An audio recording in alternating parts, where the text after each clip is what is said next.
അതേ തന്നെ എല്ലാവർക്കും ഒരു ബിഗ് താങ്ക് യു എന്നിവിടെ വന്നതിന്. നമ്മുടെ പുതിയ ചിത്രമായിട്ടുള്ള ഡോസ് നാളെ റിലീസാണ്. ഇപ്പോൾ അഭിലാഷിൻ്റെ ആദ്യത്തെ സംവിധാന സംരംഭമാണ്. എന്നെ കൂടാതെ ഇപ്പോൾ കൃഷ്ണ, അശ്വിൻ, ജഗദീഷ് ഏട്ടൻ,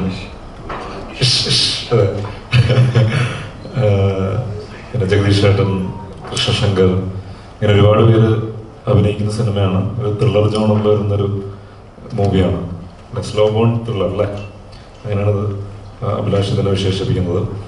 അപ്പോൾ തീർച്ചയായിട്ടും ഈ ഒരു വെക്കേഷൻ കാലം ഞങ്ങൾ ഭയങ്കര എന്താ പറയുക, എൻ്റർടൈനേഴ്സൊക്കെ വന്ന് എല്ലാവരും ഭയങ്കര ഒരു ഹാപ്പി മൂഡിലൊക്കെ ഇരിക്കുന്ന ടൈമിൽ ത്രില്ലേഴ്സൊക്കെ ഇങ്ങനെ ഈ സമയത്ത് വന്നു കഴിഞ്ഞാൽ അക്സെപ്റ്റ് ചെയ്യും എന്നുള്ളൊരു ഡൗട്ട്ഫുൾ ആയിട്ടിരിക്കുകയായിരുന്നു. അപ്പോൾ ആ സമയത്താണ് കറക്റ്റായിട്ട് ദൃശ്യം ഇന്നിറങ്ങി സക്സസ്ഫുള്ളായിട്ട് മുമ്പോട്ട് പോകുന്നു.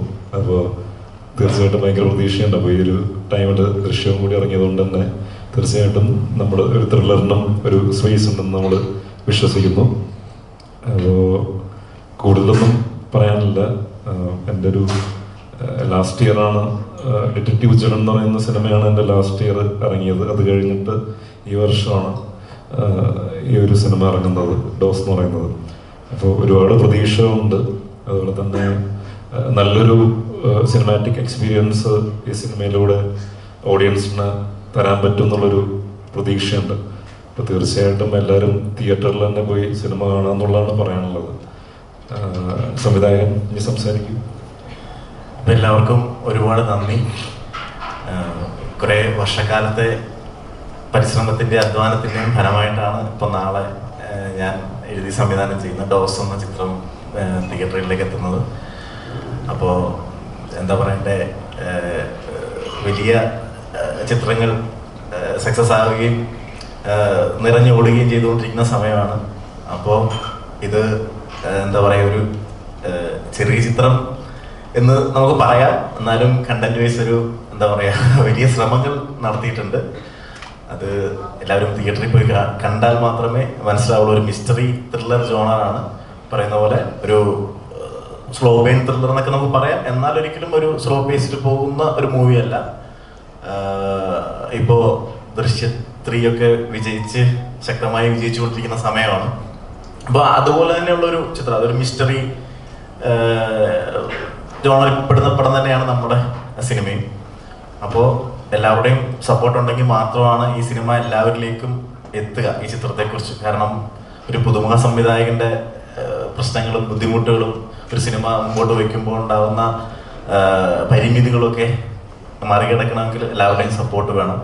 എല്ലാവരും നാളെ തിയേറ്ററിൽ ഡോസ് സെക്കൻഡ് ഒപ്പീനിയൻ ചിത്രം കാണണമെന്ന് വളരെ വിനീതമായി അപേക്ഷിക്കുകയാണ്.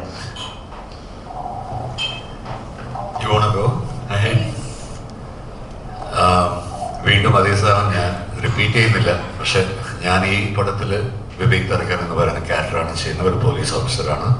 ഈ പടത്തിൽ നടക്കുന്ന കുറേ ഭയങ്കര ഡെഡ്ലി ക്രൈംസും ഒരു ഹോസ്പിറ്റൽ സംബന്ധിച്ച് ഒരു മെഡിക്കൽ ത്രില്ലർ എന്ന ഒരു കഥയിൽ എൻ്റെ ഒരു അന്വേഷണമാണ്, എൻ്റെ ഒരു ട്രാക്കും ഈ ഡോക്ടർ പ്രകാശ് എന്ന് പറയുന്ന സിജു ബ്രോയുടെ ക്യാരക്ടറും എൻ്റെയും ഒരുമിച്ച് ഇങ്ങനെ വർക്ക് ചെയ്ത് അയാൾ മെഡിക്കൽ സൈഡിൽ നിന്നും ഞാൻ നിയമത്തിൻ്റെ സൈഡിൽ ഒഫീഷ്യലായിട്ട് ഇൻവെസ്റ്റിഗേറ്റ് ചെയ്യുന്നു. അപ്പോൾ അതെനിക്ക് ഒരുപാട് നല്ല സ്കോപ്പ് ഉണ്ടായിരുന്നു.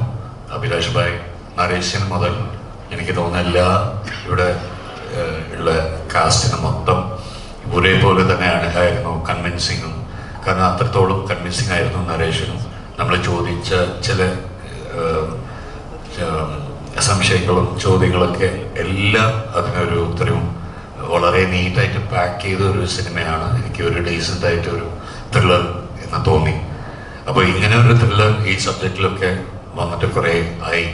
എനിക്ക് തോന്നുന്നു കുറേ ഇങ്ങനെ വരുന്നുണ്ട്. ഞാൻ തന്നെ ലാസ്റ്റ് ചെയ്തത് 1000 BBs എന്ന് പറയുന്നൊരു ഇത്. അപ്പോൾ അത് വേറൊരു ടൈപ്പ് ഓഫ് ത്രില്ലറാണ്.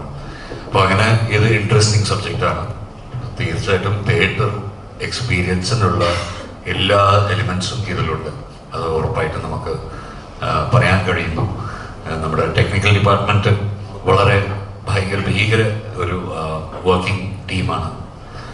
അപ്പോൾ ഐ തിങ്ക് ഈ ഒരു ടീം വർക്ക് വിജയിക്കും എന്നുള്ളൊരു വിശ്വാസത്തിലാണ് നമ്മൾ. താങ്ക് യു അഗൈൻ, നിങ്ങളെല്ലാവരും വന്നതിനും താങ്ക് യു സോ മച്ച്.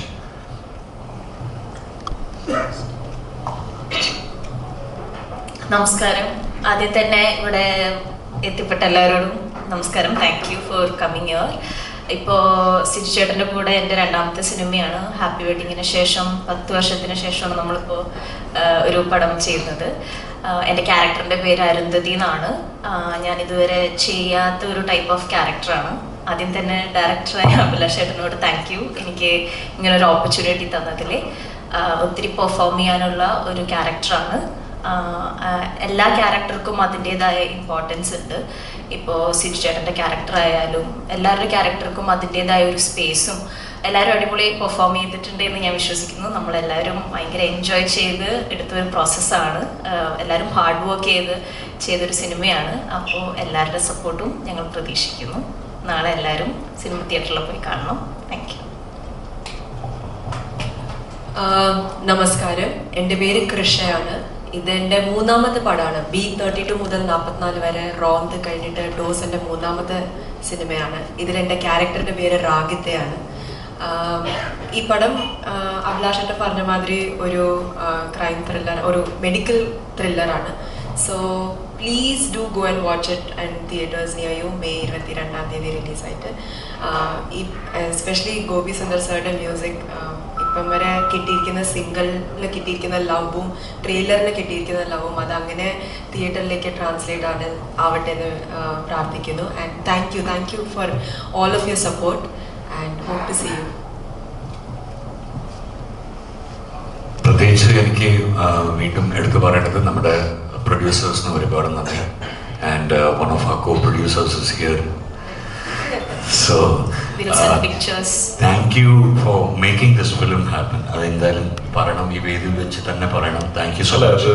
ഇതിലെന്താ സംഭവം എന്ന് വെച്ചാൽ സിനിമ ഒരുപാട് നാളായിട്ട് നമ്മൾ ചെയ്യാനായിട്ട് ശ്രമിച്ചുകൊണ്ടിരിക്കുന്ന സിനിമയായിരുന്നു. അപ്പോൾ അത് എന്താ പറയുക, ഇപ്പോൾ ഒരു മലയാളം സിനിമയുടെ ഒരു കറണ്ട് സിറ്റുവേഷനിൽ ഇപ്പോഴല്ല, കുറച്ച് നാളുകൾക്ക് മുമ്പ് വരെ ഭയങ്കര ബുദ്ധിമുട്ടായിരുന്നു ഒരു പ്രൊഡക്ഷനൊക്കെ ഒപ്പിച്ചെടുക്കാനും. അല്ലെങ്കിൽ എന്താ പറയുക, ഒരുപാട് സിനിമകൾ ഇറങ്ങുന്നു, ഒന്നും വിജയിക്കുന്നില്ല, അങ്ങനത്തെ ഒരു കാലഘട്ടം ആയിരുന്നു. അപ്പോൾ ആ സമയത്ത് എൻ്റെ അടുത്ത് ഇങ്ങനെ ഒരു കോ പ്രൊഡക്ഷൻ അല്ലെങ്കിൽ ഒരു കൊളാബറേഷൻ എന്നുള്ള രീതിയിൽ ചെയ്യാൻ പറ്റുമോ എന്നുള്ളത് ചോദിച്ചപ്പോൾ അഭിലാഷം ഒരുപാട് നാളായി സിനിമ ചെയ്യണമെന്ന് വിചാരിച്ചു. 2018 തൊട്ട് നമ്മൾ വെയിറ്റ് ചെയ്തുകൊണ്ടിരിക്കുന്നതാണ്.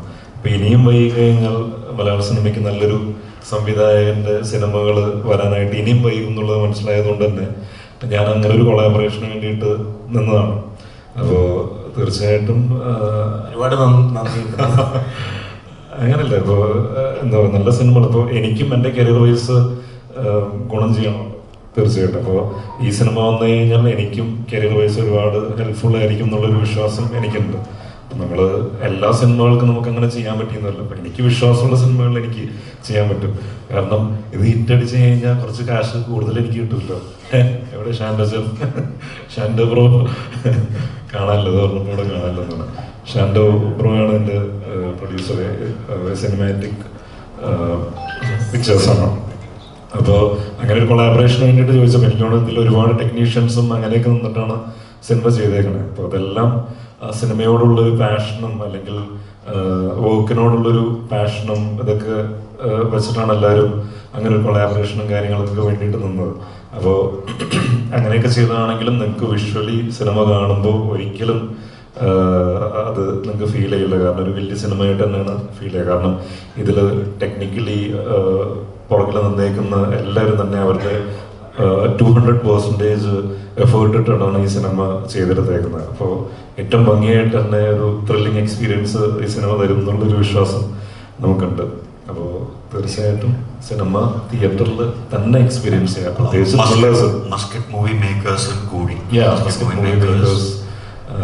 ഇവരെല്ലാവരും ഒരു മസ്കറ്റിലുള്ള ഒരു ഗ്രൂപ്പ് ഓഫ് ഫ്രണ്ട്സ് ആണ്. ഇവർ ആദ്യം ചെയ്ത സിനിമ വിശേഷം എന്ന് പറയുന്ന സിനിമയാണ്. അപ്പം അത് കഴിഞ്ഞിട്ട് രണ്ടാമത്തെ സിനിമയാണ് ഈ സിനിമ. അതെ, നമുക്ക് ഒരു ഭാഗ്യം എന്താന്ന് വെച്ചാല് ഇതുപോലത്തെ ഒരു ടീമിനെ സപ്പോർട്ട് ചെയ്യാൻ വേണ്ടിയിട്ട് നമുക്ക് കിട്ടിയില്ലോ. ഇങ്ങനെ ആ ഒരു സന്തോഷമാണ്. കാരണം ഇന്നും എനിക്ക് ഒരുപാട് പേര്, നമ്മൾ ബ്രോക്കും ശരി എനിക്കും ശരി, so many people who are with their pitch decks. അപ്പോൾ അവരുടെ വേദന എന്താണെന്ന് ശരിക്കും മനസ്സിലാക്കി നമുക്കൊരു ഇങ്ങനെ ഒരു അവസരം കിട്ടുമ്പോഴത്തേക്ക് ഇങ്ങനെ ഒരുപാട് ടീംസ് ഉണ്ട്. അപ്പോൾ അവർക്കും ഇതുപോലെ പ്രൊഡക്ഷൻ ടീംസ് എത്തിപ്പെടണം എന്നാണ്. ഒരുപാട് നല്ല സിനിമകൾ വെയിറ്റിംഗിലാണ്. അതൊക്കെ ഓരോരോ പിച്ച് ഡെക്കിലാണ് കിടക്കുന്നത്.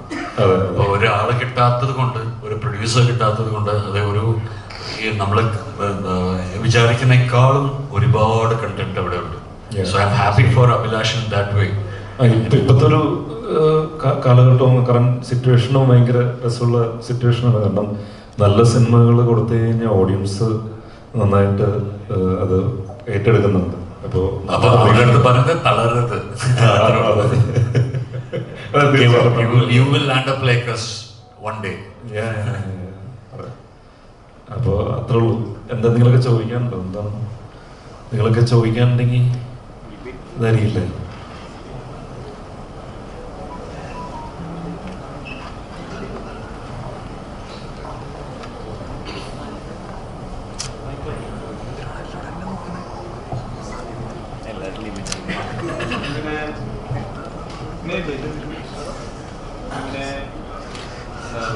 നമസ്കാരം.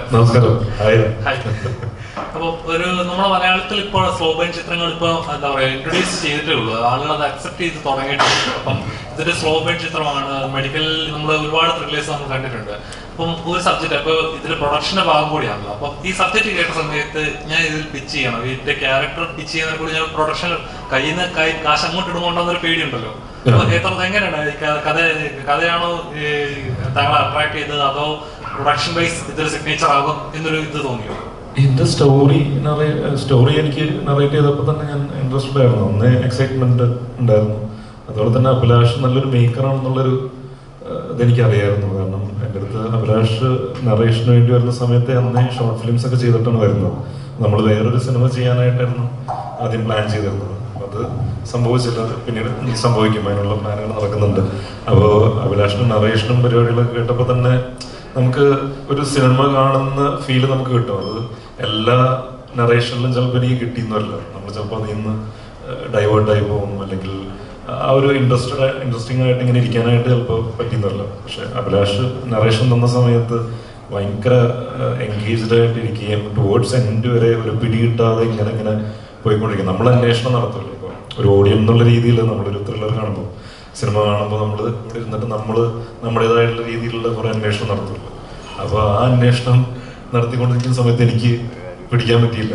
അപ്പോൾ അങ്ങനെ ഒരു ഇത് ടുവേർഡ്സ് എൻഡ് ഓഡിയൻസിന് ഒരു ഹൈ കൊടുക്കാൻ പറ്റി കഴിഞ്ഞാൽ തീർച്ചയായിട്ടും സിനിമ വിജയിക്കും. ത്രില്ലേഴ്സിന്റെ എപ്പോഴും അങ്ങനെയാണല്ലോ. ടുവേർഡ്സ് എൻഡ് ഒരു സാധനം കിട്ടിക്കഴിയുമ്പോൾ ഓഡിയൻസിന് ആ ഒരു സംഭവം കിട്ടും. അപ്പോൾ ആ ഒരു സംഭവം ഡോസിലുണ്ടെന്നുള്ളതാണ് വിശ്വാസം. അപ്പോൾ അതുകൊണ്ട് തന്നെയാണ് പ്രൊഡക്ഷനിലേക്ക് ഇറങ്ങിയത്. ഇപ്പം ഞാൻ പണിയെടുത്തതിന് കുറച്ച് കാശ് വാങ്ങിച്ചെന്നുള്ളൂ, അല്ലാതെ ഞാൻ പൈസ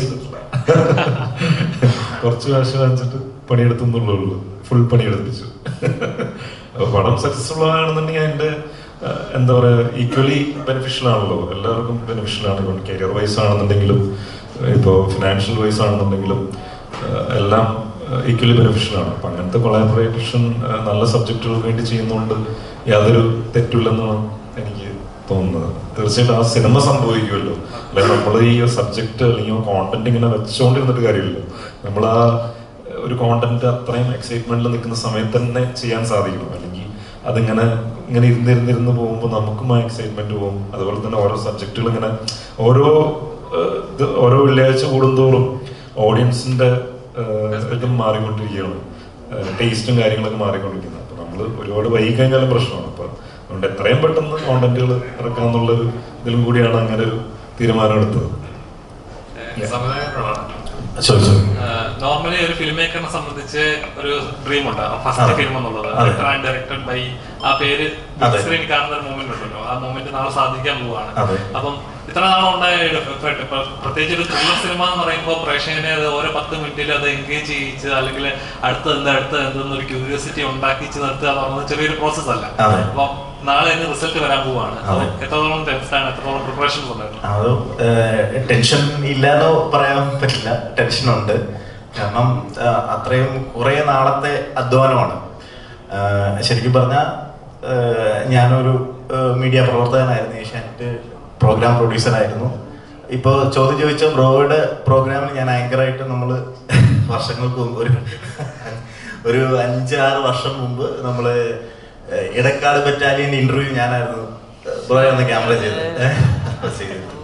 അപ്പോൾ നമ്മൾ കുറേ വിനയൻ സാറിൻ്റെ ഇന്റർവ്യൂ ഒക്കെ ആ സമയത്ത് എടുക്കാൻ വേണ്ടിയിട്ട് പോയിട്ടുണ്ട്. അപ്പോൾ അങ്ങനെ ജീവിതത്തിൽ സിനിമയേക്കാൾ വലിയ ടിസ്റ്റുകൾ, കഷ്ടങ്ങളും ബുദ്ധിമുട്ടുകളൊക്കെ വന്നിട്ടുണ്ട്. പക്ഷെ ഇപ്പോൾ ഇതിലെത്തി നിൽക്കുമ്പം ടെൻഷൻ അല്ല, കാരണം നമ്മൾ ചെയ്യാനുള്ളത് ചെയ്തു. അത് സ്ക്രിപ്റ്റ് എഴുതുമ്പോൾ തൊട്ട് അതിൻ്റെ റിസർച്ച് ചെയ്യുമ്പോൾ മുതൽ ആ സമയത്തെല്ലാം കൃത്യമായിട്ട് പണിയെടുത്തിട്ടുണ്ട്. ഇപ്പോൾ പോസ്റ്റ് പ്രൊഡക്ഷൻ വരെ നമ്മൾ അതുകൊണ്ട് ഇനിയിപ്പോൾ ബാക്കി ഞാനൊരു ഈശ്വര വിശ്വാസിയാണ്, അതുകൊണ്ട് ബാക്കി ദൈവത്തിൻ്റെ കയ്യിലും അതുപോലെ തന്നെ പ്രേക്ഷകരുടെ കയ്യിലുമാണ്. ഇത് എങ്ങനെ അവർക്ക് ഇഷ്ടപ്പെടുന്നു എന്നുള്ളതാണ്. നമ്മൾ ചെയ്തു വെക്കുന്ന എല്ലാം ഇഷ്ടപ്പെട്ടോളണമെന്നില്ല, കുറച്ച് നമ്മുടെ ഇഷ്ടവും കുറച്ച് പ്രേക്ഷകർക്ക് ഇഷ്ടപ്പെടണം എന്നുള്ള രണ്ടും കൂടിയുള്ളൊരു മിക്സ് ആയിരിക്കും നമ്മുടെ പടം. എന്തായാലും നിരാശപ്പെടുത്തില്ല. കണ്ടിട്ട് ഒരാൾക്ക് ഉറപ്പായിട്ടും പറയാം, കാശ് പോയിന്ന് ഒരു കാരണവശാലും പറയില്ല. അത് എൻ്റെ ഉറപ്പാണ്, 100%.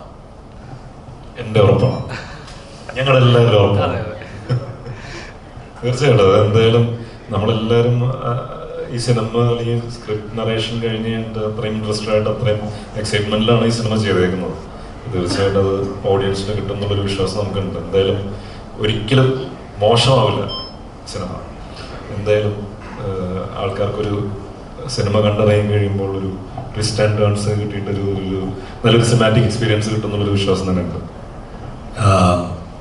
തമിഴ് സിനിമയിലും കൂടി ഞാൻ അഭിനയിക്കുമ്പോൾ എനിക്ക് അവിടെ മലയാള സിനിമയുടെ ഒരു ഇംപ്രഷൻ എന്താണെന്ന് ക്രൗഡിലായാലും അല്ലെങ്കിൽ ഇവിടുത്തെ കലാകാരന്മാരുടെ ഇടയിൽ ഉള്ള ഒരു ടോക്കായാലും ഏത് ചർച്ചകളായാലും മലയാള സിനിമയെ കുറിച്ച് അത്രയും വലിയൊരു ഓറയാണ് മലയാള സിനിമ നിൽക്കുന്നത്.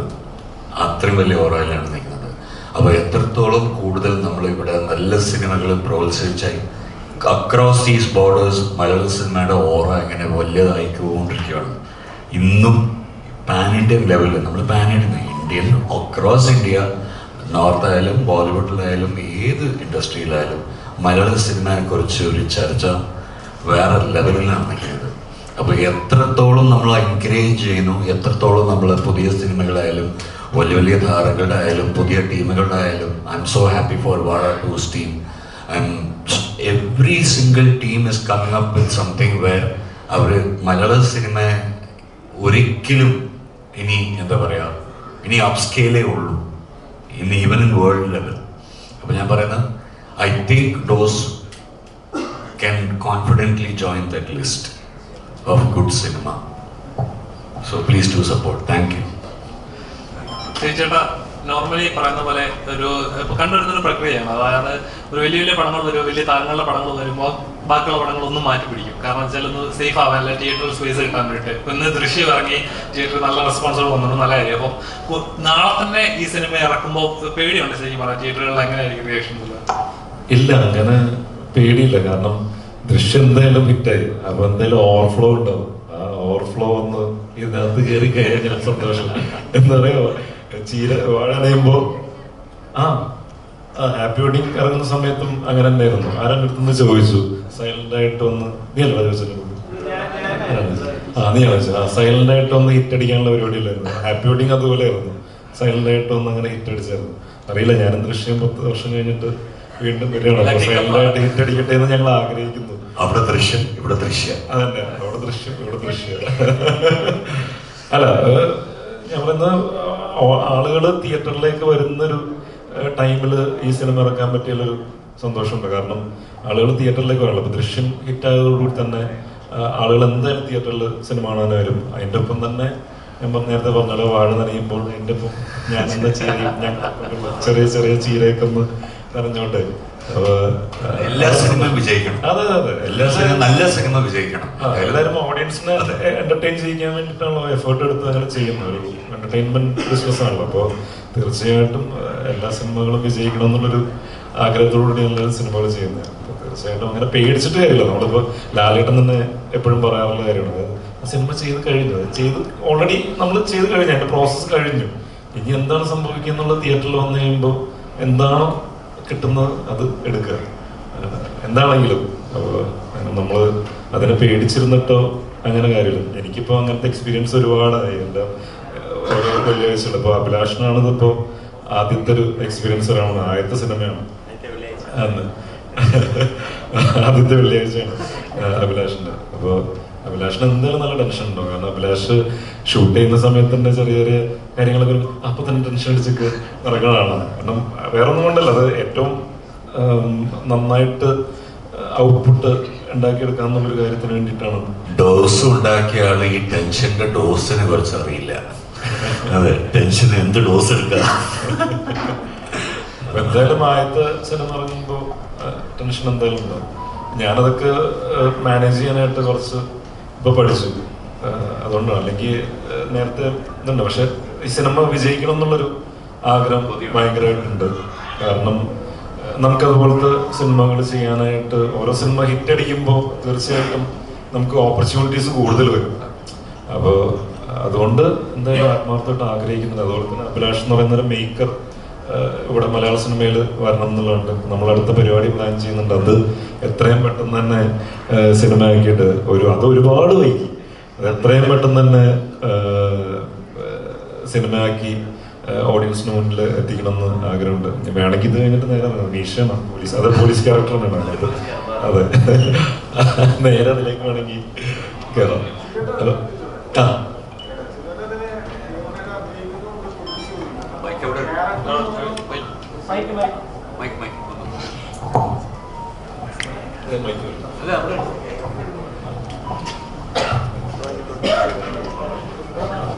സാറേ, ഇപ്പൊ സാർ ഇതില് ഹീറോയിനായിട്ട് അഭിനയിക്കുന്നുണ്ട്, പ്രൊഡ്യൂസ് ചെയ്യുന്നുണ്ട്. അല്ല സോറി, നടനെ സാർ ഇതിൽ അഭിനയിക്കുന്നുണ്ട്, പ്രൊഡ്യൂസ് ചെയ്യുന്നുണ്ട്. അപ്പൊ സാർ ആ ക്യാരക്ടർ നോക്കണം, പടത്തിന്റെ മറ്റ് ചെലവുകളും നോക്കണം. ആ പ്രോസസ് എങ്ങനെ സാർ എൻജോയ് ചെയ്യുന്നതാണ്? ഞാൻ ഇതിനകത്ത് ചെലവുകളൊന്നും നോക്കിയിട്ടൊന്നുമില്ല. ഞാൻ പറഞ്ഞില്ല, ഞാൻ പണിയെടുക്കുന്നതിന്റെ കാശ് കുറച്ച് വാങ്ങിച്ചിട്ടുള്ളൂ, അല്ലാതെ ഞാൻ ഫണ്ട് ഇതിനകത്ത് ഇട്ടിട്ടില്ല. അപ്പൊ അതുകൊണ്ട് തന്നെ എനിക്ക് ടെൻഷന്റെ ആവശ്യമില്ലല്ലോ. ഫ്രീ ആണ് പണിയെടുക്കുന്നത്, ഫ്രീ ആയിട്ട്. അതെ, പക്ഷെ എൻ്റെ ബ്രോയ്ക്കായിരിക്കും ടെൻഷൻ ഉണ്ടാവും. നടന്മാര് പൊതുവെ ഇപ്പൊ പടങ്ങൾ പ്രൊഡ്യൂസ് ചെയ്യുന്നുണ്ട്. അതുപോലത്തെ സിനിമകൾ വരുമ്പോ സിനിമക്ക് ഗുണം ചെയ്യുമോ? ഗുണം ചെയ്യുമല്ലോ. അപ്പൊ അവർക്കും ഗുണം ചെയ്യും. എന്തോരം പേര് ഇപ്പോൾ റീസെന്റ് ടെക്നീഷ്യൻസ് ആണല്ലോ കൂടുതൽ പ്രൊഡ്യൂസ് ചെയ്യുന്നത്. ഞാനും പ്രൊഡ്യൂസ് ചെയ്തിട്ടുണ്ട് സിനിമകൾ, പക്ഷെ മെയിൻ സ്ട്രീം സിനിമകൾ അതിലേക്ക് ഇറങ്ങിയിട്ടില്ല. ഞാനിപ്പോ ചെയ്തത് ഇൻഡിപെൻഡന്റ് പാരലൽ മൂവീസാണ് ഞാൻ പ്രൊഡ്യൂസ് ചെയ്തത്. സ്റ്റേറ്റ് അവാർഡ് കിട്ടിയ സിനിമയാണ് വാസന്തി. അതെ, സ്റ്റേറ്റ് അവാർഡ് കിട്ടിയിട്ടുണ്ടായിരുന്നു എനിക്ക് as A producer. As an actor കിട്ടിയിട്ടില്ല, അത് പിന്നീട് ഞാൻ വാങ്ങിക്കും. അതെ, കിട്ടട്ടെ. അപ്പൊ എന്താ ചോദിച്ചിരുന്ന, അത് പ്രൊഡ്യൂസ് ചെയ്യുമ്പോ നടന്മാര് പ്രൊഡ്യൂസ് ചെയ്യുമ്പോ പ്രശ്നമുണ്ടെന്നോ? അല്ല, അതിന്റെ ഒരു അതായത് ഇപ്പോ നടന്മാരുമ്പോ സിനിമയുടെ ക്യാരക്ടറും അതിന്റെ മറ്റു കാര്യങ്ങളൊക്കെ അത് നോക്കണം. ഇപ്പോ എന്താ പറയാ, ഇപ്പൊ നടന്മാർ ഇപ്പൊ ഞാൻ പ്രൊഡ്യൂസ് ചെയ്യണമെന്നുണ്ടെങ്കിൽ എന്റെ കൂടെ ഒരു മാനേജർ ഉണ്ട്, അവര് ഹാൻഡിൽ ചെയ്യുന്ന പരിപാടിയാണ് ചെയ്യുക. നമ്മള് അഭിനയിക്കുന്ന സമയത്ത് പ്രൊഡക്ഷന്റെ ബാക്കി കാര്യങ്ങളിലേക്ക് ഇടപെടാതിരിക്കുകയാണ് ഏറ്റവും നല്ല കാര്യം. കാരണം ഓവർബേർഡനാവും. അഭിനയിക്കാനൊരു ഇതുണ്ട്, അതിൻ്റെ ഒപ്പം തന്നെ പ്രൊഡക്ഷൻ്റെ ഇതിൽ ഒരുപാട് തലയിട്ട് ഇത് കഴിഞ്ഞ പ്രശ്നം. അപ്പോൾ എല്ലാ ആക്ടേഴ്സിനും അത് ഹാൻഡിൽ ചെയ്യാനായിട്ട് പറ്റുന്ന ആളുകൾ, ഒരു ടീം ഉണ്ടാവും അവരുടെ കൂടെ. അതുപോലെ തന്നെ ഓപ്പോസിറ്റിന് ഇപ്പോൾ മറ്റ് സിനിമകള് ഇപ്പോൾ വലിയ സിനിമകളൊക്കെ ഇറങ്ങുന്നുണ്ട് നമ്മളെ സിനിമ ഇറങ്ങുന്ന സമയത്ത്. അപ്പൊ അത് നോക്കുന്നുണ്ടോ? അതായത് ഇപ്പോൾ മോഹൻലാലായിക്കോട്ടെ, മമ്മൂക്കായിക്കോട്ടെ, മറ്റേത് താരങ്ങളായിക്കോട്ടെ, നമ്മളൊരു സിനിമ ഇറങ്ങുന്ന സമയത്ത് ഓപ്പോസിറ്റ് ചെയ്ത് ഇതാണ് ഞാൻ നേരത്തെ പറഞ്ഞത്. അത് ഓപ്പോസിറ്റ് എന്നുള്ളൊരു ഫാക്ടർ നമ്മളെല്ലാവരും എന്റർടൈൻമെന്റ് ഇതിൽ ഫീൽഡിൽ നിൽക്കുന്നതാണ്. അപ്പോൾ ഓപ്പോസിറ്റ് എന്നോ അങ്ങനെയൊന്നുമില്ല. ഇപ്പൊ തിയേറ്ററിലേക്ക് ഞാൻ പറഞ്ഞില്ല, ദൃശ്യം എന്ന് പറയുന്ന സിനിമ ഹിറ്റ് ആയതുകൊണ്ട് തന്നെ തിയേറ്ററിലേക്ക് ആളുകൾ വരികയാണ്. അപ്പൊ തീർച്ചയായിട്ടും നമുക്ക് ഹെൽപ്ഫുൾ ആണ്. ആ സിനിമ ഹിറ്റ് ആകുമ്പോൾ തിയേറ്ററിലേക്ക് ആൾക്കാർ വരുമ്പോൾ ടിക്കറ്റ് കിട്ടാതിരിക്കുന്ന ഒരു സിറ്റുവേഷൻ വന്നു കഴിഞ്ഞാൽ നമ്മുടെ സിനിമയ്ക്ക് അഭിപ്രായം ഉണ്ടെന്നുണ്ടെങ്കിൽ അതിനും ആൾക്കാർ കയറും. ഇപ്പൊ മോഹിനിയാട്ടം അങ്ങനെ ആയിരുന്നല്ലോ.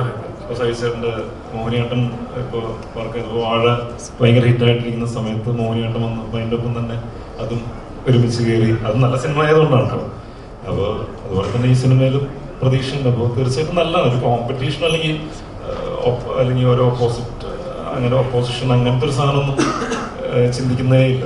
കാരണം എല്ലാ സിനിമകളും വിജയിക്കണം. ഇപ്പോൾ എല്ലാ സിനിമകളും അല്ലെങ്കിൽ മലയാള സിനിമകൾ വിജയിക്കുമ്പോൾ അത്രത്തോളം എന്താ പറയുക, ഈ ഇൻഡസ്ട്രിയിലേക്ക് ഇൻവെസ്റ്റ് ചെയ്യാനായിട്ട് ഒരുപാട് ആളുകൾ വരികയാണ് ചെയ്യുന്നത്. അപ്പോൾ തീർച്ചയായിട്ടും ഞങ്ങൾക്ക് എല്ലാവർക്കും പണി കിട്ടുന്ന ഒരു അവസരമല്ലേ.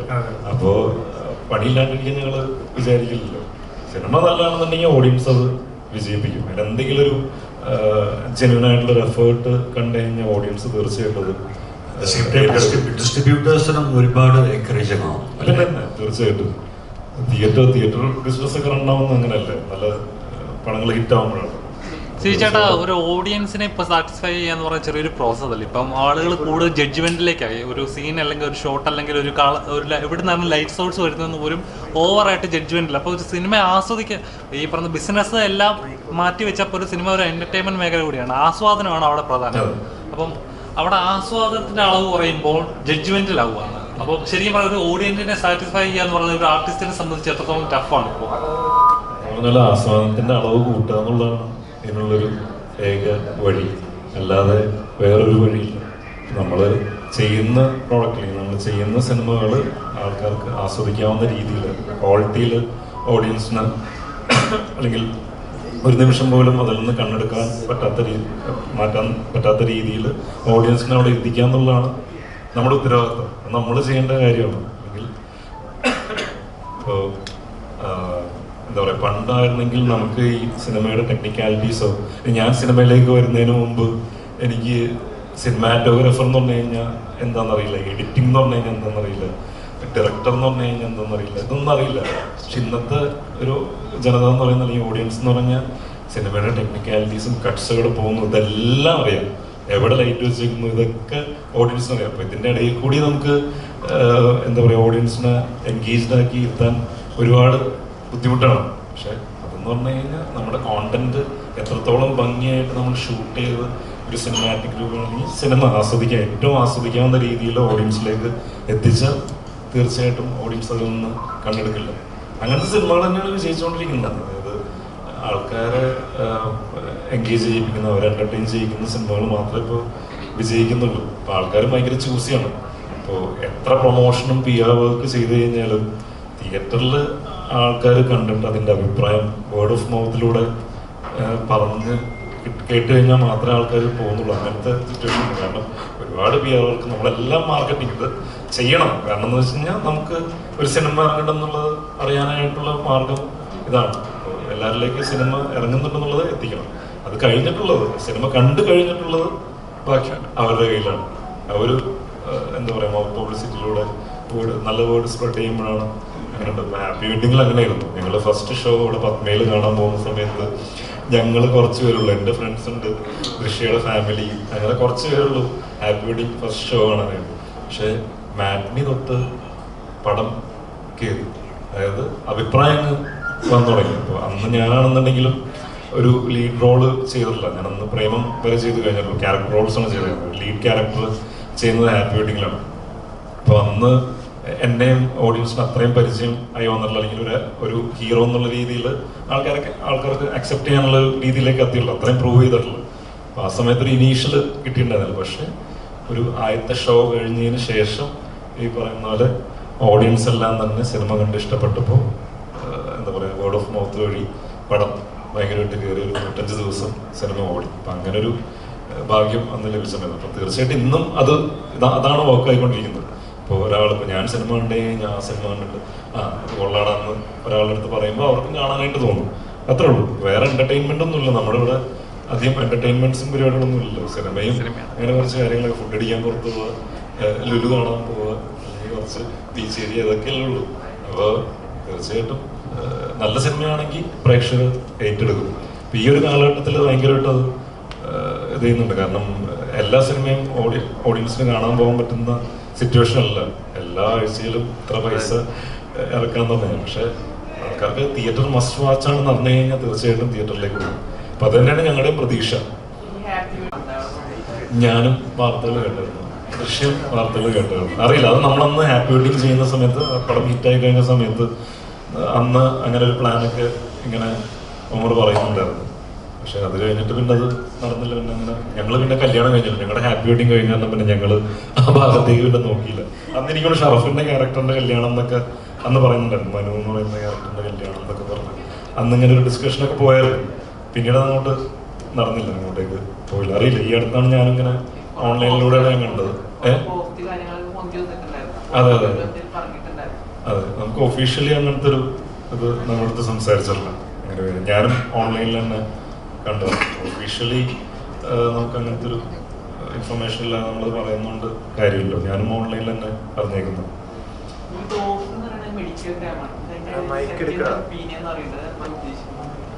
സെക്കൻഡ് ഒപ്പീനിയൻ എന്ന് പറഞ്ഞാൽ നമ്മൾ എപ്പോഴും ഇപ്പോൾ ഒരു ഡോക്ടറിനെ കാണാൻ പോകുന്ന സമയത്താണെന്നുണ്ടെങ്കിൽ ഇപ്പോൾ ഒരു ഡോക്ടറിനെ കാണാൻ പോകുന്ന സമയത്താണെന്നുണ്ടെങ്കിൽ നമ്മൾ കൺസൾട്ട് ചെയ്യുമ്പോൾ ചിലപ്പോൾ അവിടെ നിന്ന് കുറച്ച് കാര്യങ്ങളൊക്കെ കേട്ട് കഴിഞ്ഞിട്ട് നമ്മൾ ചിലപ്പോൾ നമ്മുടെ സുഹൃത്തുക്കളുടെ അടുത്ത് വെറുതെ ചോദിക്കുമ്പോൾ, അല്ലെങ്കിൽ ഇച്ചിരി ഡാർക്ക് സിറ്റുവേഷൻ ആണെന്നുണ്ടെങ്കിൽ കൂടുതൽ നമ്മൾ ഇത് വീട്ടിലൊക്കെ എന്ന് പറയുമ്പോൾ നമുക്കൊരു സെക്കൻഡ് ഒപ്പീനിയൻ എടുക്കാമെന്നൊക്കെ പറയുമല്ലോ. അപ്പം അങ്ങനത്തെ ഒരു രീതിയിൽ എടുത്തിട്ടില്ല. അടുത്ത തലങ്ങൾ പടത്തിൽ വേറെ ഉണ്ട്. പടം കണ്ടു കഴിയുമ്പോൾ മനസ്സിലാവുള്ളൂ എന്താന്നുള്ളത്. അതിപ്പോ പറയാൻ പറ്റില്ല. അങ്ങനത്തെ ഒരു രീതിയിലാണ് എടുത്തേക്കുന്നത്. മെഡിക്കലി ഇപ്പൊ ഹോസ്പിറ്റലിൽ നടക്കുന്ന വലിയെങ്കിലും ഇഷ്യൂ ഒക്കെ എന്തെങ്കിലും പരാമർശിക്കുന്നുണ്ടോ? സൊസൈറ്റിയോട് എന്തെങ്കിലും പറയുന്ന അങ്ങനെ? ഇല്ല, അങ്ങനത്തെ ഭീകരമായിട്ടുള്ള ഇതൊരു ഫിക്ഷനാണ്. നമ്മള് റിയൽ ഇൻസിഡൻസിൽ നിന്ന് ഇൻസ്പയർഡ് ആയിട്ടുണ്ടെങ്കിലും ഇത് ഫിക്ഷണൽ സ്റ്റോറിയാണ്, ഒരു സിനിമയാണ്. സിനിമയായിട്ട് കണ്ടാൽ മതി. ഇതിനൊരു ആരെയും മോശപ്പെടുത്താനോ വിഷയങ്ങളൊക്കെ ടച്ച് ചെയ്ത് പോകുന്നുണ്ട് എല്ലാം. അത് ഏതിലായിരിക്കും, അതായത് മെഡിക്കൽ സംബന്ധമായിട്ടുള്ള ക്രൈമുകൾ പലതിലും ടച്ച് ചെയ്യുന്നുണ്ട്. അത് ഏതിലാണ് ലാൻഡ് ചെയ്യുന്നുള്ള സിനിമ കണ്ടാൽ മാത്രമേ മനസ്സിലാവുള്ളൂ. അതാണ്. Ashwin bro, hello. താങ്കളുടെ ആക്ടിങ്ങിലൊക്കെ ഒരു കമൽഹാസൻ ടച്ച് കിടക്കുന്നുണ്ടെന്ന് പൊതുവൊരു അഭിപ്രായമുണ്ട്. അപ്പോൾ താങ്കൾക്ക് ഒരു ക്യാരക്ടർ വരുമ്പോൾ ഏതായി കമൽഹാസൻ? കമൽഹാസൻ ആക്ടർ. ഇവിടെ അപ്പോ ഈ താങ്കളൊന്നും വീണ്ടും പറഞ്ഞേ. പൊതുവെ താങ്കളുടെ ഈ ആക്ടിങ് സ്റ്റൈൽ ഒരു കമൽഹാസൻ ടച്ച് കിടപ്പുണ്ട് നമുക്കൊക്കെ തോന്നാറുണ്ട്. ആർക്ക്? ഞങ്ങൾക്കൊക്കെ തോന്നിയിട്ടുണ്ട് കുറച്ച് പേർക്ക്. നിങ്ങളുടെ പൊതുവെ താങ്കളെ കമൽഹാസനെ ഇമിറ്റേറ്റ് ചെയ്യുമ്പോഴാണ് കൂടുതലായിട്ട് തോന്നുന്നത്. പൊതുവെ ഒരു കമൽഹാസൻ, പിന്നെ താങ്കൾ അദ്ദേഹത്തിന്റെ ഒരു പാട്ടൊക്കെ വെച്ചിട്ട് ഒരു റീലൊക്കെ പണ്ട് ചെയ്തിട്ടുണ്ടായിരുന്നു. അത് മാത്രമായിരുന്നു കമൽഹാസൻ. എന്റെ പടത്തിലൊക്കെ കമൽഹാസൻ ഞാൻ കേട്ടിട്ടില്ല, പുതിയതാണ്. ഓക്കെ. അപ്പൊ ഈ പൊതുവെ ഇങ്ങനെ നമുക്ക് തോന്നിയോണ്ട് ചോദിക്കുകയാണ്. അപ്പൊ എപ്പോഴെങ്കിലും ഇങ്ങനെ ഒരു ക്യാരക്ടർ ബ്രദർക്ക് അത് തോന്നുകയാണെങ്കിൽ ബ്രദർ അത് തുറന്നു പറഞ്ഞു. എനിക്ക് അങ്ങനെ തോന്നാറുണ്ട്. അപ്പൊ ഈ എപ്പോഴെങ്കിലും ഇങ്ങനെ ഒരു ക്യാരക്ടർ വരുമ്പോ ഇപ്പൊ കമൽഹാസൻ ഇങ്ങനെ ആയിരിക്കും എന്ന് റെഫറൻസ് എടുക്കാറുണ്ടോ? അല്ലെങ്കിൽ ഏതെങ്കിലും ഒരു ഇമോഷണൽ സ്റ്റക്ക് ആയി പോകുമ്പോ അങ്ങനെ ചെയ്യാറില്ല? എനിക്ക് ശ്രീചേട്ടനോടാണ് ചോദിക്കാറുള്ളത്. ശ്രീചേട്ട ഇപ്പോ 19ാം നൂറ്റാണ്ടൊരു വമ്പൻ സിനിമയായിരുന്നു വിനയൻ സാറിന്റെ സിനിമ. അത് ഒരു വലിയ സ്റ്റാർഡം പോലത്തെ ഒരു റോളൊക്കെ ആയിരുന്നു. പിന്നീട് അത്തരം ഒരു മാസ് ഒരു വലിയ സിനിമകൾ താങ്കൾ ചൂസ് ചെയ്യാത്താണോ, താങ്കൾ തേടി വരാത്താണോ?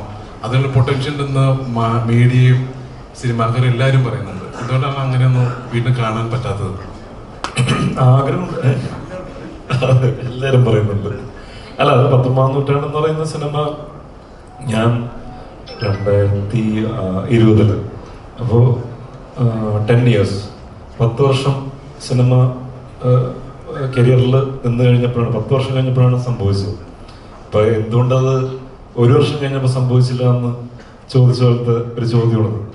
അത് ഓരോന്നിനോരോ സമയമുണ്ട് അത് സംഭവിക്കാനായിട്ട്. ഞാനത് അന്ന് ആഗ്രഹിച്ചുകൊണ്ടിരുന്ന സമയത്താണ് അങ്ങനെ ഒരു സിനിമ സംഭവിച്ചത്. ഇന്നും ആഗ്രഹിക്കുന്നുണ്ട് വലിയ വലിയ സിനിമകൾ വരാനായിട്ട്.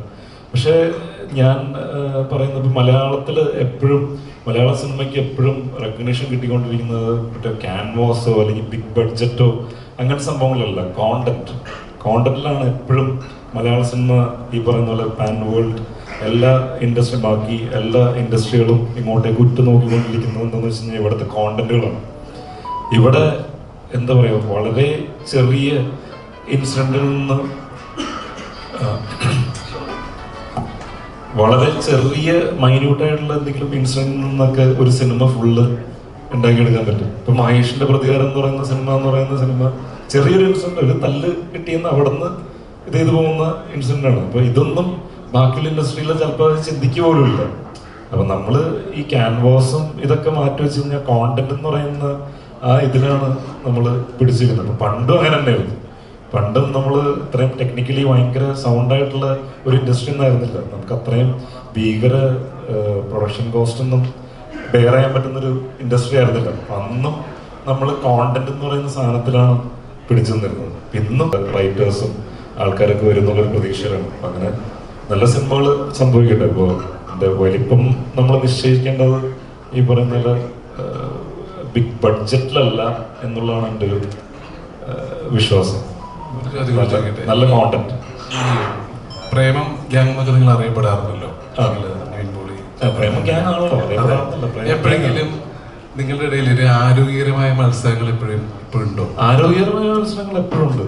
നമ്മൾ എപ്പോഴും അങ്ങോട്ടും ഇങ്ങോട്ടും ക്രിട്ടിസൈസ് ചെയ്യാറുണ്ട്.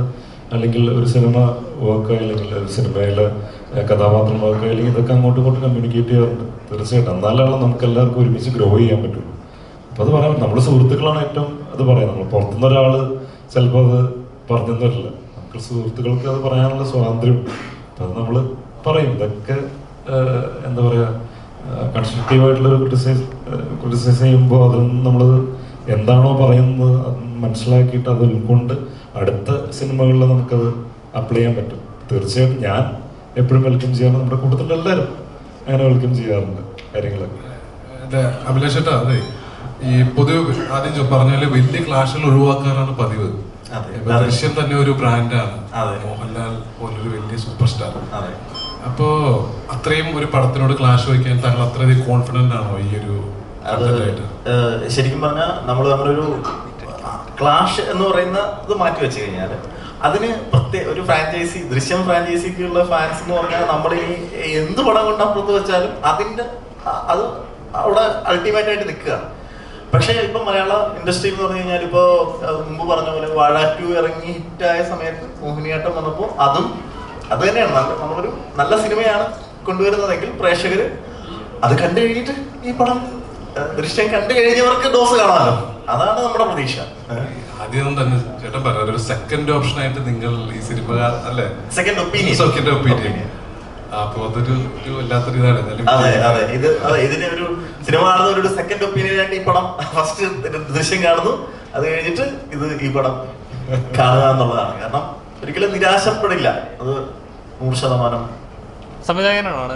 നോർമലി ഒരു ചിത്രം ചെയ്യുന്ന സമയത്ത് ഈ പറയുന്ന പോലെ അല്ലെങ്കിൽ ഒരു ചിലപ്പോൾ ഒരു തോട്ടായിരിക്കാം, അല്ലെങ്കിൽ ഒരു വാക്കാവാം, ഒരു ഇൻസിഡന്റ് ആവാം, അല്ലെങ്കിൽ ഒരു ഇമാജിനേഷൻ ആവാം, ഫാന്റസി ആവാം. അതിൽ നിന്നാണ് ഒരു കഥയിലേക്ക് കൺവേർട്ട് ആവുന്നത്. ഇപ്പൊ ഡോസ് ഒരു സ്ലോ ബേൺ ത്രില്ലർ ആണെന്ന് പറയുന്നത്, ഒരു മെഡിക്കൽ. ശരിക്കും ഒരു പൂർണ്ണമായിട്ട് ഞാൻ പറയുന്നത് ഒരു സ്ലോ ബേൺ അങ്ങനെ അല്ല. അത് പതുക്കെ ആവുന്നതിന്റെ ഒരു മൂഡ്. പക്ഷെ നമ്മൾ ഒരിക്കലും അങ്ങനെ ഒരു പടമേ ആയിരിക്കില്ല കേട്ടോ. അത് ഞാൻ പറയുകയാണ്. കാരണം അത് സ്ലോ എന്ന് ഉദ്ദേശിച്ച പേസ് അല്ല കേട്ടോ. അപ്പൊ എവിടെ നിന്നായിരുന്നു ഈ ഡോസിലേക്കുള്ള സീഡ് എവിടെ നിന്നായിരുന്നു കിട്ടിയത്? അത് ശരിക്കും പറഞ്ഞാൽ നമ്മുടെ ജീവിതത്തിൽ പണ്ട് പറയും, ഈ വലിയ പ്രശ്നങ്ങളൊക്കെ വരുമ്പോൾ മോട്ടിവേറ്റ് ചെയ്യുന്ന നമ്മുടെ സുഹൃത്തുക്കൾ പറയും ഇതെന്തോ നല്ലതിനാണ് എന്നൊക്കെ പറയുന്ന പോലത്തെ ഒരു സിറ്റുവേഷനിൽ നിന്നാണ് തുടങ്ങുന്നത്. അതായത് എൻ്റെ അമ്മയ്ക്ക് 2019 അമ്മ ക്രിട്ടിക്കലായി ഒരു എറണാകുളത്തെ തന്നെ ഒരു ഹോസ്പിറ്റലിൽ അഡ്മിറ്റ് ആയിരുന്നു. 1 മാസക്കാലം അഡ്മിറ്റ് ആയിരുന്നു.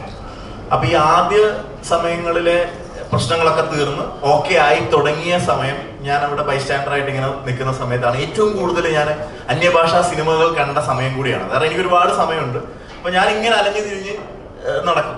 അപ്പോൾ നടക്കുന്ന സമയത്ത് ഉണ്ടായ ആ സമയത്ത് ഈ ഹോസ്പിറ്റലിൽ സാധാരണ നമ്മൾ ചിന്തിക്കല്ലോ, ഈ ബാർബർ ഷോപ്പിൽ പോയിരിക്കുമ്പം എനിക്ക് പലപ്പോഴും തോന്നാറുണ്ട് ഇവര് കത്തി വെക്കുന്ന സമയത്ത് ഇവിടെ എത്തുമ്പോ ഒരു ഭയം വരും. ഇപ്പോഴും വരാറുണ്ട് ആ ഭയം. എന്ന് പറയുന്ന പോലെ നമ്മൾ ഈ ഹോസ്പിറ്റലിൽ ചെന്നിരിക്കുമ്പോൾ അവിടെ ഒരുപാട് ആളുകളുണ്ട്, സെക്യൂരിറ്റി മുതൽ നേഴ്സുമാരുണ്ട്, പല ആളുകളുണ്ട്. അപ്പോൾ ഇവർക്ക് നമുക്ക് ആർക്കെങ്കിലും ഒരു തെറ്റായിട്ടുള്ള അല്ലെങ്കിൽ കോർപ്പറേറ്റിന് തോന്നുവാണ് തെറ്റായിട്ടൊരു സാധനം ജനങ്ങളിലേക്ക് ചെയ്യണം, അല്ലെങ്കിൽ അങ്ങനെ ഒരു സംഭവം തോന്നിക്കഴിഞ്ഞാൽ അത് നമ്മളെ ബാധിക്കും. അപ്പൊ അങ്ങനെ ഒരു ചിന്ത തുടങ്ങി. എന്നിട്ട് ലോകത്തിൽ നടന്നിട്ടുള്ള പല മെഡിക്കൽ ക്രൈമുകൾ എന്തൊക്കെയാണെന്ന് റിസർച്ച് ചെയ്തു. അങ്ങനെ അവിടെ നിന്നും പതുക്കെ കഥ രൂപപ്പെട്ട് അങ്ങനെയാണ് ഒരു ഫൈനൽ ഇതിലേക്ക് അവിടെയാണ് തുടങ്ങിയത്. ഹലോ ദൃശ്യ, ഇപ്പം ദൃശ്യയുടെ ഏറ്റവും ഒരു ഫസ്റ്റ് ഇംപ്രഷൻ തന്നെ ഈ മൂവിയെ പറ്റി ഇപ്പം ശ്രീചേട്ടനുമായിട്ട് 10 വർഷത്തിന് ശേഷം ഒരു കോംബോ ആയിട്ട് വരുന്നു. അപ്പൊ എന്റെ ചോദ്യം വെച്ചാൽ അതിന്റെ അപ്പുറത്തേക്ക് എന്താണ് ദൃശ്യയുടെ ഇംപ്രഷൻ ഈ പടത്തിനെ പറ്റി, അല്ലെങ്കിൽ ഈ ഒരു ക്യാരക്ടറിനെ പറ്റി? അരുന്ധതി എന്ന് പറയുന്ന ക്യാരക്ടർ ഞാൻ പറഞ്ഞ പോലെ ഒരു കാർഡിയോളജിസ്റ്റ് ആണ്. അപ്പോൾ ഞാൻ ഇതുവരെ ചെയ്തു വെച്ചിട്ടുള്ള കഥാപാത്രങ്ങളൊന്നും ഇത്ര ഇൻറ്റൻസ് ആയിട്ടുള്ള ഒരു ക്യാരക്ടർ അല്ലായിരുന്നു. അപ്പോൾ ഈ ഒരു ക്യാരക്ടർ എന്ന് പറഞ്ഞാൽ കുറേ ലേയേഴ്സ് ഉള്ളൊരു സംഭവമാണ്. എനിക്ക് ആസ് എൻ ആക്ടർ എനിക്ക് തന്നെ കുറച്ച് ചാലഞ്ചിങ് ആയിട്ട് തോന്നിയ ഒരു സംഭവമാണ്. എനിക്ക് തന്നെ എൻ്റെ കേപ്പബിലിറ്റീസ് എത്രയുണ്ട് എന്ന് എനിക്കും കൂടി എക്സ്പീരിയൻസ് ചെയ്യാൻ പറ്റുന്ന ഒരു ഓപ്പർച്യൂണിറ്റി ആയിരുന്നു ഇത്. അത് എങ്ങനെ ചെയ്തിട്ടുണ്ടെന്നുള്ളത് നമുക്ക് പടം റിലീസ് ചെയ്തതിന് ശേഷം അറിയാം. എല്ലാവരുടെ പോലെ തന്നെ എനിക്കും ടെൻഷനുണ്ട്. കുറച്ചൊരു ഒരു കുറേ ലെയേഴ്സും കുറച്ച് എക്സ്പെരിമെൻ്റൽ ആയിട്ടുള്ള ഒരു പരിപാടിയാണ് ഞാനതിൽ ചെയ്തിരിക്കുന്നത്. ആസ് എൻ ആക്ടർ എനിക്കത് ഭയങ്കരമായിട്ട് ഒരു കോൺഫിഡൻസ് എനിക്ക് പേഴ്സണലി എനിക്ക് തന്നിട്ടുണ്ട്. ഇനി അങ്ങനത്തെ ഒരു കഥാപാത്രം വരികയാണെങ്കിൽ അതിൻ്റെ അപ്രോച്ച് എങ്ങനെയായിരിക്കണം എന്നുള്ള ഒരു ഐഡിയ എനിക്ക് കിട്ടിയിട്ടുണ്ട്. സോ ആ ഒരു എക്സ്പീരിയൻസിന് ഞാൻ I am very grateful and I hope ആൾക്കാർക്ക് അത് ഇഷ്ടപ്പെടും എന്നുള്ളത്.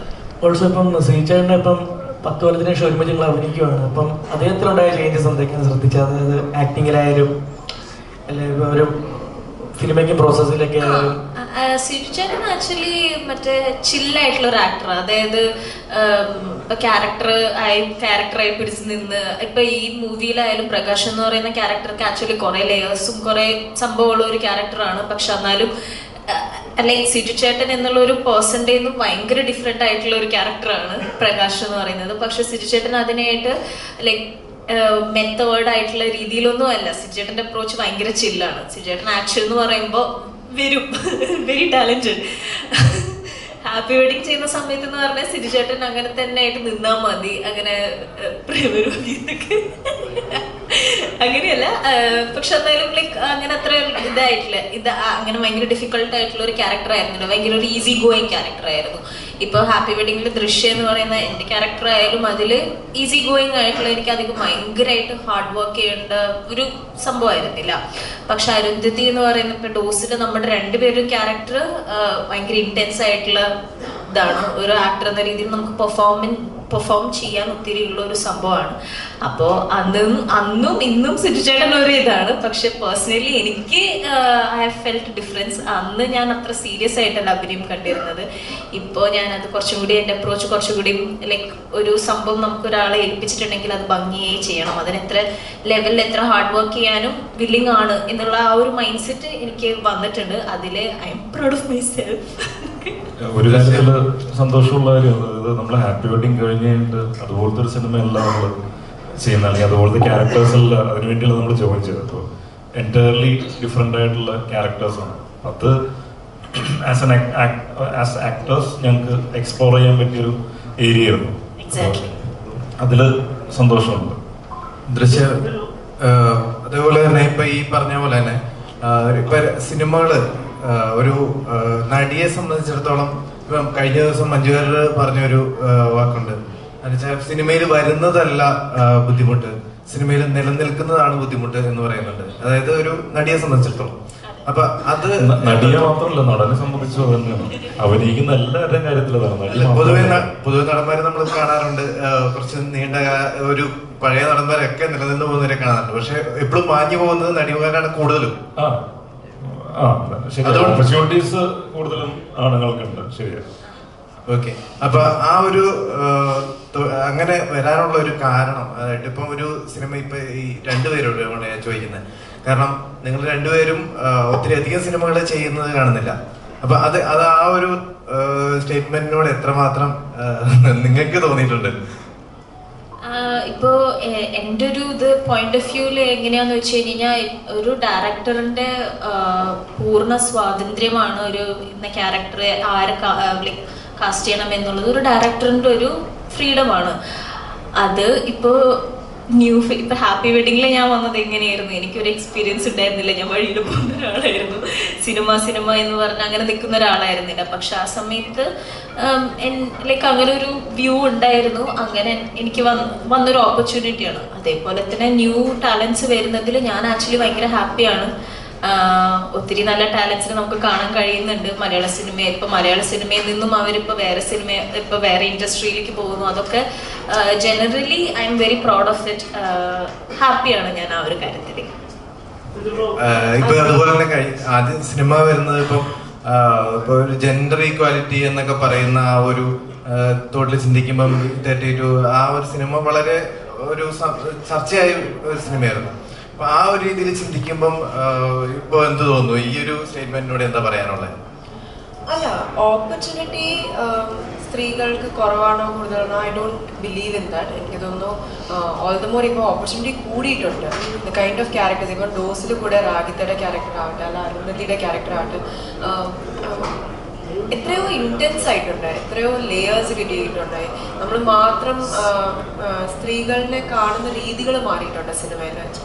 സോ ഐ തിങ്ക് ക്യാരക്ടേഴ്സ് കൂടിയിട്ടുണ്ട്. അത് കാരണമാണ് നമ്മൾ ഇനിയും പുതിയ ഫേസസിനെ കാണാനും സാധ്യതയുള്ളൂ. ബിക്കോസ് റെപ്രസെൻറ്റേഷൻ കൂടിയിട്ടുണ്ട് സ്ത്രീകളുടെ. സോ ഇപ്പം ഞാൻ കൂടെ തമിഴ് സിനിമ ചെയ്തിട്ടുണ്ട്, ഇപ്പം മലയാളം ചെയ്യുന്നു, തെലുഗു ചെയ്യുന്നു, ഹിന്ദി ചെയ്യുന്നു. സോ നമ്മുടെ ഇതും ഓപ്പൺ ആയിട്ടുണ്ട്, അത്ര സ്പേസിലേക്ക് നമ്മളെ കാണുന്നുണ്ട്. സോ മേ ബി കുറവ് കാണുന്നത് ഒരു ഇൻഡസ്ട്രിയിൽ ചിലപ്പോൾ കുറവായിരിക്കാം, പക്ഷെ എല്ലാ ഇൻഡസ്ട്രിയിലും നോക്കിയാൽ they are going everywhere and doing. അതാണ് ആക്ച്വൽ.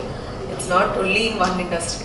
ഒരുപക്ഷെ ഏറ്റവും വെല്ലുവിളിയായിട്ട് തോന്നിയത് എന്തായിരിക്കും? അതിനകത്തൊരു കാരണമായിട്ട് തോന്നാനുള്ളൊരു എന്തെങ്കിലും കാരണമുണ്ടോ? ഇല്ല, നമ്മളതൊരു വെല്ലുവിളിയായിട്ടുള്ള ഒരു രീതിയിലോട്ടേക്ക് എടുക്കുന്നില്ലല്ലോ. നമ്മളെല്ലാതും പോസിറ്റീവ് ആയിട്ടാണ് എടുക്കുന്നത്. സ്പേസ് ഉണ്ട്, സിനിമയിൽ സ്പേസ് ഉണ്ട്. സോ അത്രത്തോളം ലൈക്ക് ഇനി അത്ര കഥാപാത്രം ഉള്ളപ്പോൾ ആക്ടേഴ്സ് കൂടുന്നത് നല്ലതല്ല. സിജുബ്രോ, ഇപ്പൊ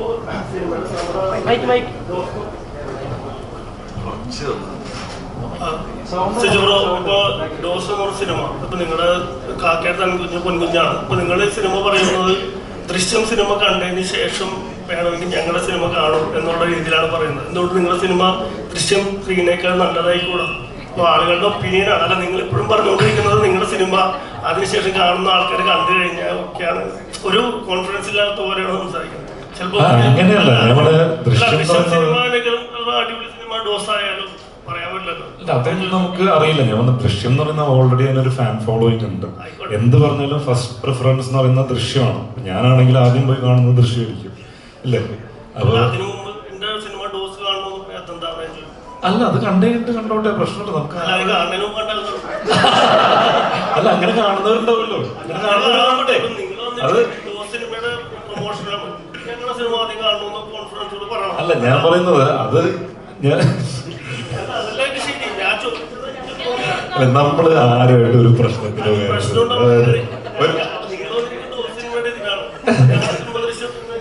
ഞങ്ങളുടെ സിനിമ മാത്രമേ ആദ്യം പോയി കാണാൻ പറയാൻ പറ്റും.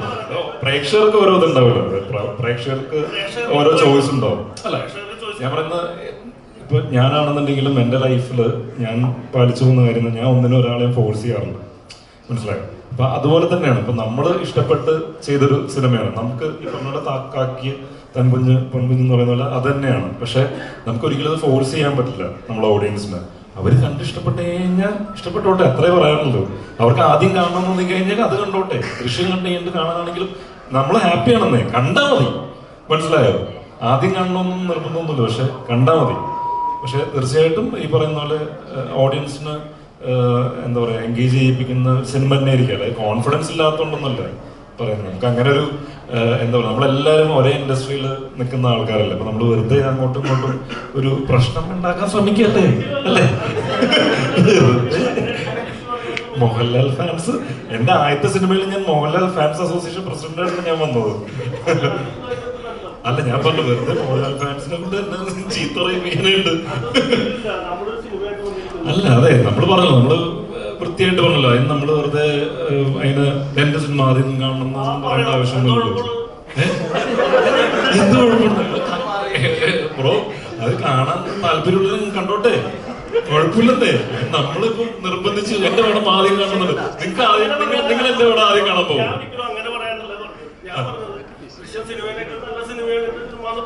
അങ്ങനെ അങ്ങനെ ഒരു സിനിമയെ മോശമാക്കിയിട്ട് അങ്ങനെ ചെയ്യാൻ പാടില്ലല്ലോ. അങ്ങനെ ദൃശ്യം സിനിമയേക്കാൾ അതെനിക്കറിയോ? അറിയില്ലല്ലോ, എപ്പോഴും അറിയില്ല. ഞാൻ ദൃശ്യം കണ്ടിട്ടില്ല.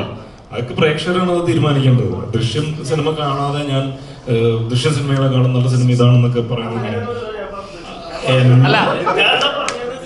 അപ്പം വേണ്ടിയിരുന്ന തുമ്പാൻ വേണ്ടിയിട്ട് അല്ല, നമ്മള് കാര്യം മനസ്സിലായി. പക്ഷെ നമുക്കൊരിക്കലും പറയാൻ പറ്റില്ല ദൃശ്യം സിനിമയാണ് നല്ല സിനിമയാണെന്ന്. അതൊക്കെ ഓഡിയൻസ് തീരുമാനിക്കും. നമുക്കെപ്പോഴും നമ്മുടെ സിനിമകൾ എപ്പോഴും പ്രിയപ്പെട്ട സിനിമ തന്നെയാണ്. അല്ലെങ്കിൽ ആ സിനിമ ഏറ്റവും ഓഡിയൻസ് കാണണം എന്നുള്ള ആഗ്രഹം തന്നെയാണ് നമുക്കും ഉള്ളത്. പക്ഷെ നമ്മൾ ഒരിക്കലും ഈ പറയുന്ന പോലെ വേറൊരു സിനിമയെ മോശമായി കാണിച്ചിട്ട് അങ്ങനെ ചെയ്യണം. ആ ദൃശ്യം സിനിമയെക്കാളും നല്ല ഞങ്ങളുടെ സിനിമ എന്ന് പറയുമ്പോൾ പിന്നെ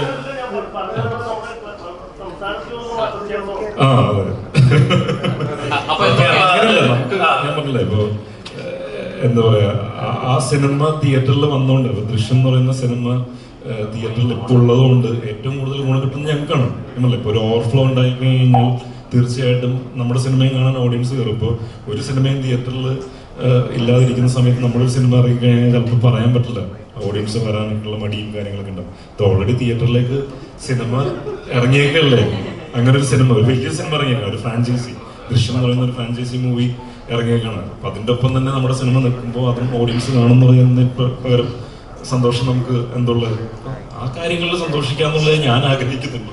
അല്ലാതെ ഈ പറയുന്ന പോലെ തിയേറ്ററുണ്ട്, അത്യാവശ്യം കുഴപ്പമില്ല, 80 തിയേറ്റർ ഉണ്ട്, കുഴപ്പമില്ലാതായിട്ടുണ്ട്. കാരണം എല്ലാ സിനിമകളും നിറഞ്ഞു ഓടിക്കൊണ്ടിരിക്കുന്നല്ലോ. ഇപ്പോൾ വെക്കേഷൻ ടൈമുള്ളത് അങ്ങനെ സിനിമ കണ്ട് ആൾക്കാർക്ക് ഇഷ്ടപ്പെട്ട് കഴിഞ്ഞാൽ ഓഡിയൻസ് ഈ പറയുന്ന പോലെ തിയേറ്റർ കൂടുതൽ ഡിമാൻഡ് ചെയ്ത് കഴിഞ്ഞാൽ തീർച്ചയായിട്ടും തിയേറ്റേഴ്സ് കൂടുതലായിരിക്കും. കാരണം വെക്കേഷൻ ടൈമാണ്, അപ്പോൾ എല്ലാ ആഴ്ചയും സിനിമകൾ ഓരോന്ന് ഇറങ്ങുന്നതുകൊണ്ട് എല്ലാം നല്ല രീതിയിൽ പോയിക്കൊണ്ടിരിക്കുകയാണ്. അപ്പൊ എല്ലാവരും കണ്ടു കഴിഞ്ഞ് വരുന്നുള്ളൂ ഓഡിയൻസ്.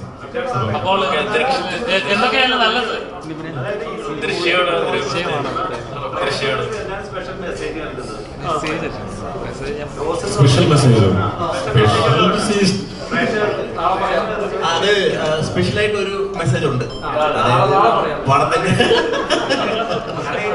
ടൈറ്റിലാണ് മെസ്സേജ്.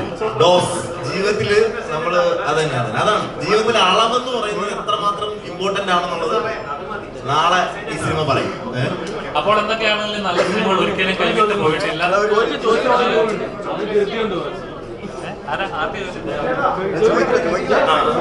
നേരത്തെ പറഞ്ഞ റിലേറ്റ് ചെയ്തിട്ട് ഒരു ക്വസ്റ്റ്യനാണ്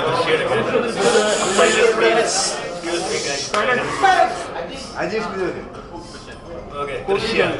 അപ്പൊ നേരത്തെ പറഞ്ഞായിട്ട് റിലേറ്റ് ചെയ്ത് ചോദിക്കുവാണ്, ദൃശ്യം കണ്ടോളൂ.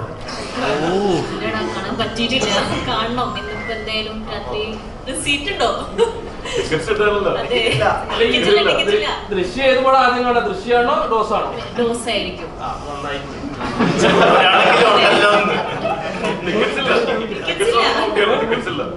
ഡോസിന് ടിക്കറ്റില്ലേ? എന്തായാലും ഡോസ് ആൾക്കാരാണ്. ടിക്കറ്റ്സ് ഇല്ലാണ്ടിരിക്കട്ടെ. ടിക്കറ്റ്സ് ദൃശ്യത്തിന് ടിക്കറ്റ്സ് കിട്ടാത്തൊരു പേടിക്കണ്ട, ഡോസിന് ടിക്കറ്റ്സ് ഉണ്ട്. തീർച്ചയായിട്ടും അത് കാണാം, അത് കഴിഞ്ഞിട്ട് ഇത് കാണാം, ഇത് കണ്ടു കഴിഞ്ഞിട്ട് അതും കാണാം. ആദ്യം ഒന്നോ എങ്ങനെയൊന്നൊന്നുമില്ല, എല്ലാം കാണാം. അപ്പോൾ എന്തായാലും ഒരു സിനിമയും ചെറുതല്ല വലുതല്ല, എല്ലാം നല്ല സിനിമകൾ മാത്രമാണ്. അപ്പോൾ എന്തായാലും പറയുന്ന പോലെ എല്ലാ സിനിമകളും വിജയിക്കട്ടെ ഞങ്ങൾ ആശംസിക്കുന്നു. ഡോസ് സൂപ്പർ ഹിറ്റ് ആവട്ടെ, ഒരു ഹെവി ഡോസ് സിനിമ ആവട്ടെ, ഡോസ് ഞങ്ങൾ ആശംസിക്കുന്നു. ഈ ഒരു ഡോസും കൂടി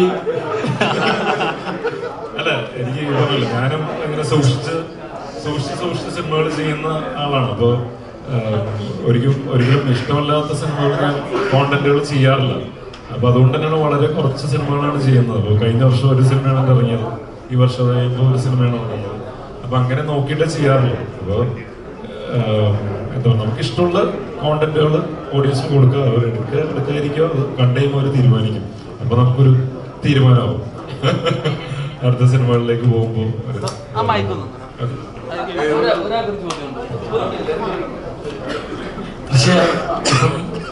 ദൃശ്യയുടെ ഒരു സോങ് ആയിരുന്നു ഡെലുലു എന്നൊരു സോങ്. ഇപ്പൊ സർവമായാലും ഡെലുലു വന്നപ്പോ ഇപ്പൊ ആ സോങ് ആ ഡെലുലു കൊണ്ടുപോയി, അതിന് വിഷമമുണ്ട്. എന്തിനു വിഷമം? ഇപ്പൊ ആ ഒരു സംഭവം കാരണം ഇപ്പൊ നമ്മുടെ ആ മൂവിക്ക് ഒരു എക്സ്പോഷർ കിട്ടിയല്ലോ. ഇപ്പൊ ആ സോങ് കാണുമ്പോ ആൾക്കാർ ഇപ്പൊ ആക്ച്വലി എന്നെ ആൾക്കാരെ ഇതുവരെയായിട്ട് തന്നെ മനസ്സിലാക്കിയത് ഹാപ്പി വെഡിങ്, പിന്നെ ഹാപ്പി വെഡിങ് കഴിഞ്ഞ് കുറച്ച് ബ്രേക്ക് ഒക്കെ എടുത്ത സമയത്ത് ആൾക്കാർക്ക് അങ്ങനെ അധികം എവിടെയോ കണ്ടിട്ടുണ്ട്, അങ്ങനെയായിരുന്നു.